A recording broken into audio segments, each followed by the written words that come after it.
में जिस तरह के राजनीतिक चक्रव्यूह में अपने ही लोगों के माध्यम से कहीं ना कहीं फंस गए हैं, वो स्पष्ट रूप से दिख रहा है। और उनकी राजनीतिक सोच को, उनकी स्वतंत्रता को, उनके साथ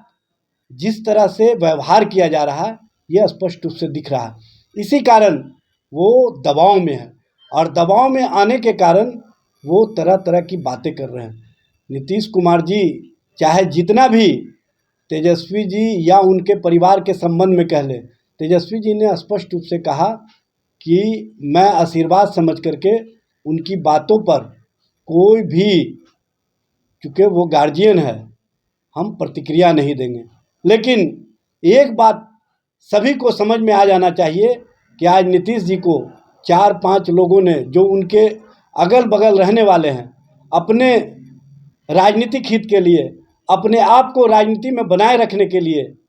पूरी तरह से उनके विचारों को, उनकी सोच को, उनकी स्वतंत्रता को कैद कर लिया है, हाईजैक कर लिया है, वो स्पष्ट रूप से दिख रहा है। इसलिए